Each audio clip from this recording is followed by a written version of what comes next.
One of the ways that you can enhance the punch on a kick drum is by using parallel compression. Let me show you how to do that.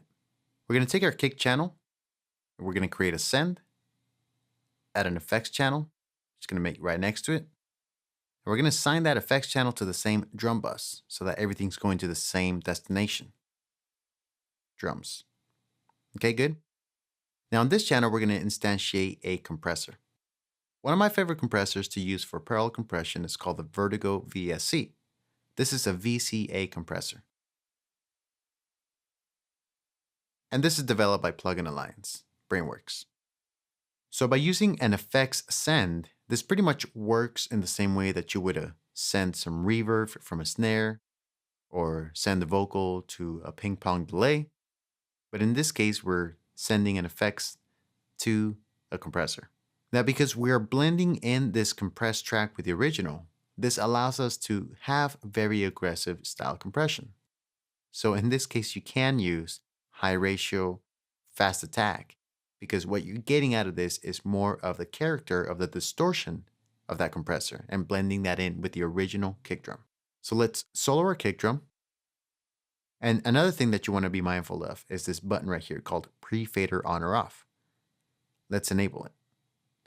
This allows me to bring the original kick drum volume down, and it allows me to hear only the compressed kick drum.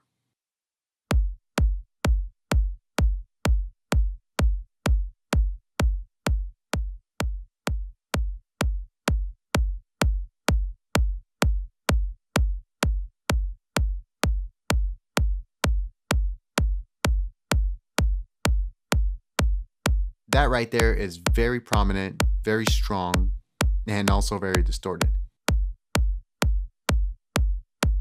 Now let's blend in this parallel compressed kick drum with the original.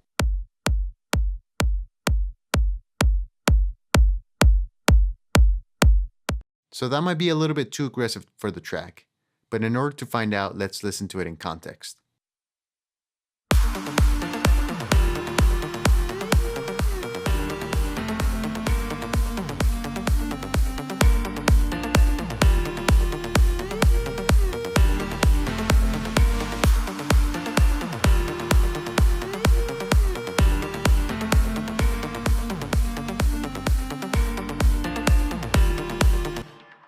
Now you can take this a step further and EQ this channel so that you're bringing up certain characteristics like the mid-range.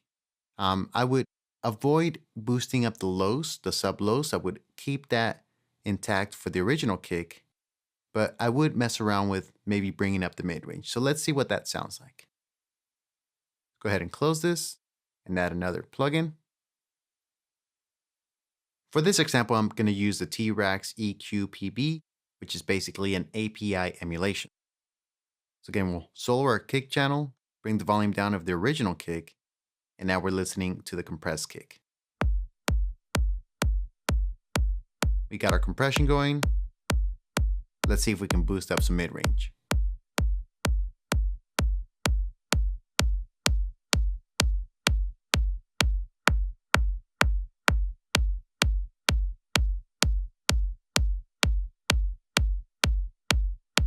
Let's also bring down some of the sub-lows.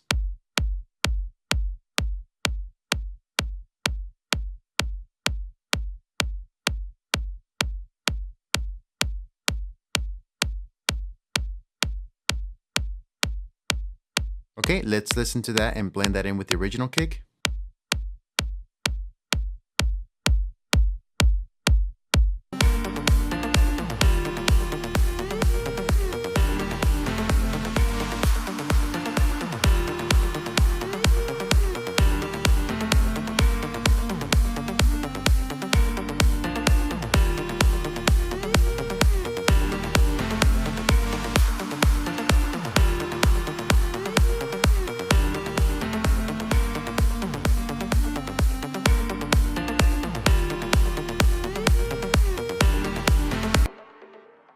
So as you can hear from that example, we're able to take that original kick drum, send it to an effects channel, use a compressor, and use mid-range boost EQ, and really get that punch going through the mix.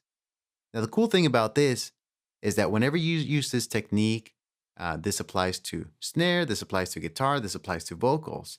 It really allows you to make that instrument pop out in the mix, especially if you're listening back on small laptop speakers or earbuds. You'll definitely notice a difference. So, just to recap, if you want to get more punch out of your kick, use an effects send and create a parallel compression track. And don't be shy to apply a number of things on there, like EQ and compression, sometimes even distortion. But you might want to be careful with that because it can cause phasing issues.